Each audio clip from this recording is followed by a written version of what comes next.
So, today's video ay gagawa po tayo ng glutinous rice na bibingka. Bibingka siya. So, unang muna, lagyan natin sa kawali. Lagyan muna natin dito. Pabilog. Ang gagawin ninyo ay i-ano lang. Ayan, pabilog. Gupitin lang.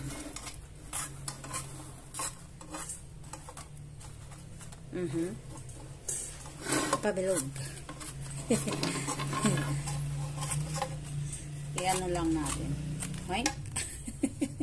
Pabilog guys, pabilog. Ayan. Ayan lang. So, ganyan lang naman. Dito lang tayo sa kawali magluluto. Para tipid na sa kuryente. Sa gas na lang tayo gagamit. Ayan. Linisin nyo na yung pinunasan ko na to. Tapos, ininit ko sa apoy. Para maging pliable siya. And then, ganyan na siya. Mamaya konti, iba-brush natin ng ayan. Pwede natin i-brush ng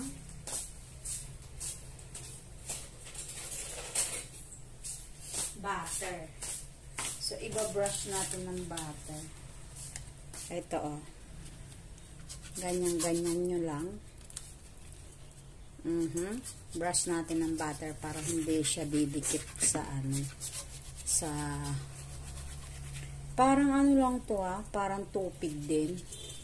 Pero, bibingka siya. Bibingka. Para yung mga gustong maghanda ng bibingka sa Pasko.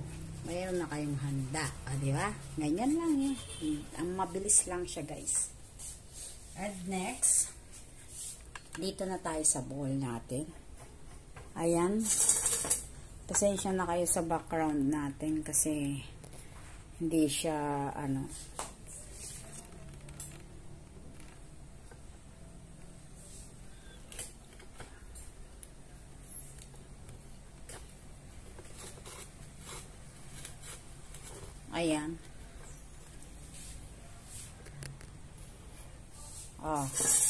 Dito sa bowl, lalagyan natin ng buko. Yan, buko. Konti lang yung buko. Mga half cup lang yan. Isang lang kasi, isang piraso lang na buko. Tapos, lalagyan natin ng 2 cups na glutinous rice.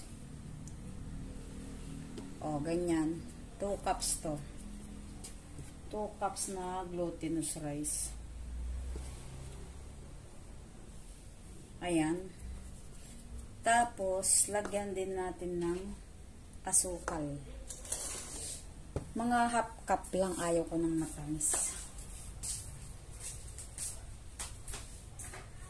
Pero kung gusto nyo po ng matamis, 1 cup. Ito, half cup lang to. So, 1 cup sugar. Ay, half cup sugar pala ito. Okay? Half cup lang. Kasi, ayaw ko siya ng matamis. Kaya, half cup lang. Tapos, para mabango, meron ako ditong vanilla. Ganyan lang yung vanilla ko. Binibili ko lang sa palengke to. Lagyan nyo lang ng isang kutsara. O, 2 patak. Pampabango lang, guys. Tapos, dahil gagamit tayo ng kokoma magata. Ayan, baka naman. Ito po yung 200 ml lang pala siya. 200 ml. Lagay na natin. Pag nagkulangan yan, ay dilagyan lang natin ng tawag dito, tubig.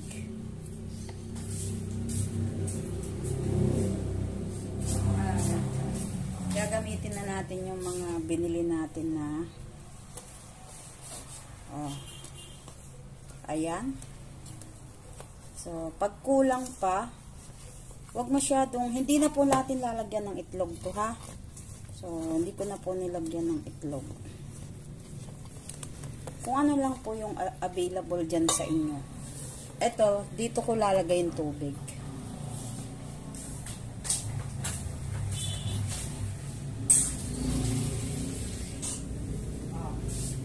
Dahil wala tayong gatas, tubig na lang lalagay natin. Pinuno ko po ito as 200 ml din. Konti-konti lang ang lagay. Oh. Hindi ko masyadong ayan. Konti-konti lang lagay ha. Oh. Konti-konti lang po. Kasi baka mamaya masobra naman. Ayan. Pag na siya, pagka lusaw na siya, ayan, makikita nyo naman. O, diba? Gumamit na lang kayo ng gata na kukumama para hindi na kayo magpiga-piga. Not paid po ito. Not paid.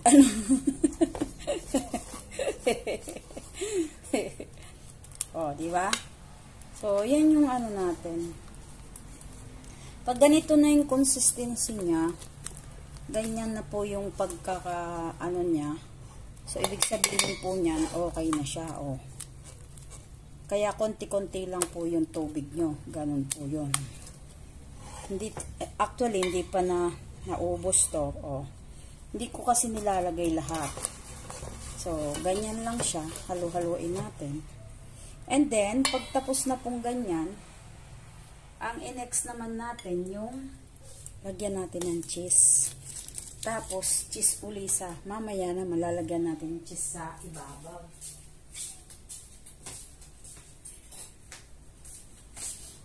Etong cheese na to, 1/4 lang hahatiin ko pa to. Lagyan natin ng cheese yan. Ayan.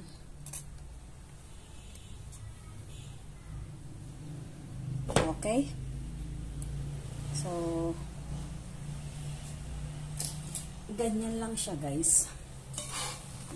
Halo na. Halo. Ayan. Tapos na nito, gagawin natin, lagay na natin dito. Ibabrush ko na lang uli siya ng margarine or ng butter. Ayan.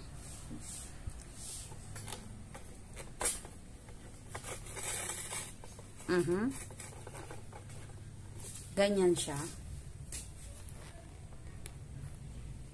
O, brush ko lang uli ng margarine or butter. Okay. Tapos, gagawin natin, ilalagay na natin ito. Ilagay na natin itong itong glutinous mixture natin. Glutinous rice lang po ito ha. Wala na siyang iba. Sugar and milk. Pag wala kayong milk, pwede naman yung gata.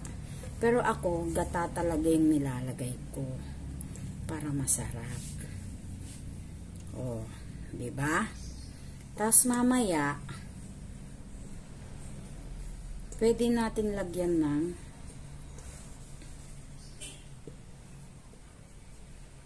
yan.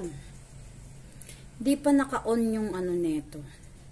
Di pa po naka-on yung tawag dito, yung apoy. Kasi lalagyan pa natin ng salted egg yan. So, ganyan siya.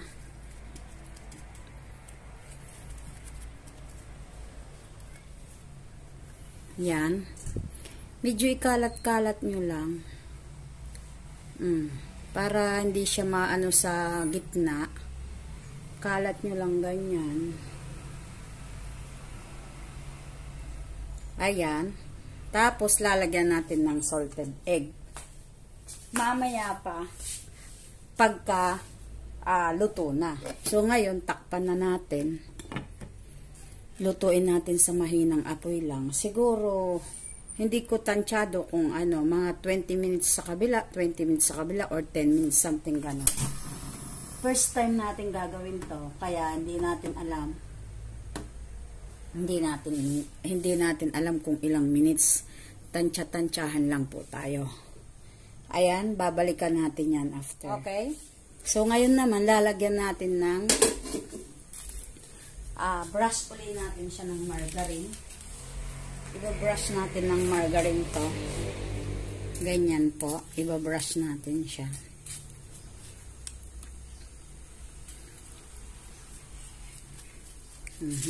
Diba? May bibingka na kayo. Ito pwede ng panghanda sa Pasko at saka sa New Year. Kasi dapat daw sticky. Sticky, diba? So, tapos, mayroon tayong salted egg. Lagyan natin ng salted egg para, diba? Para na siya talagang ano.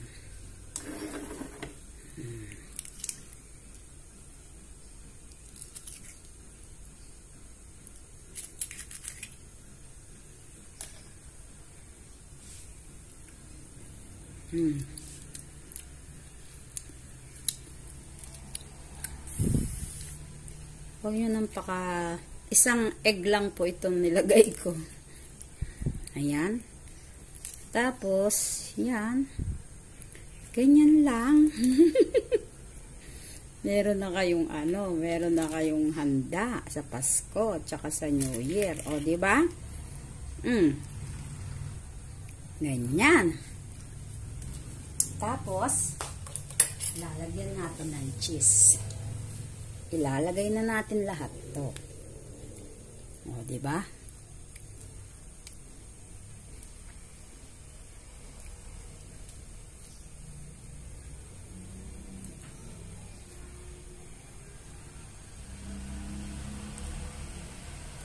Okay? So, ganyan lang. Mayroon na tayong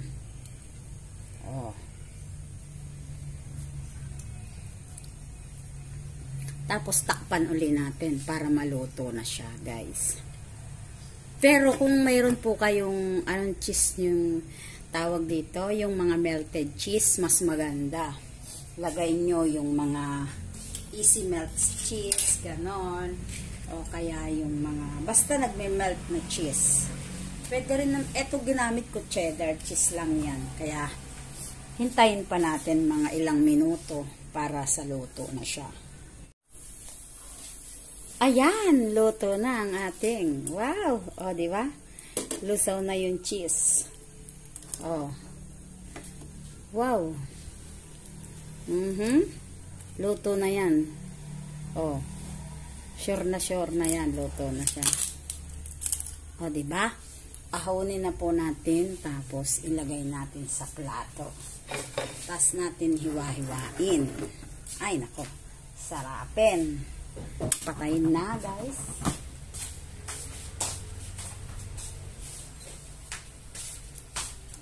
Tapos, dito na tayo. Kakanin.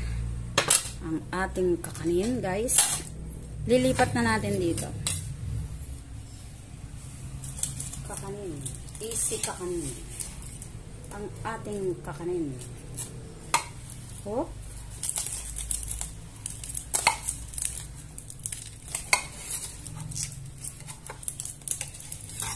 Hindi ko alam kung paano ilalagay.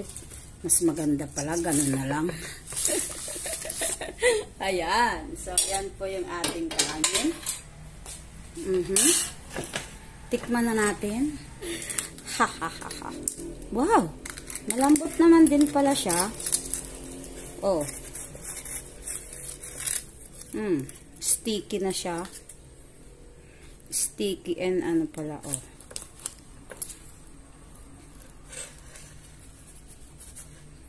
Bibingka. Hindi pa pala masyadong durog. Ay, ano naman tawag dito? Masyadong toasted dito sa ano. Pero, pwede na po ito. Toasted sa ilalim, oh. Tikman natin.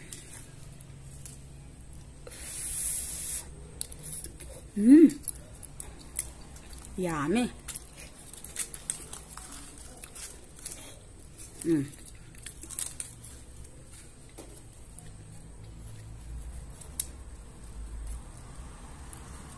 O, di ba mayroon na tayong ano, kakanin. Ayun, thank you for watching. Ang lutong.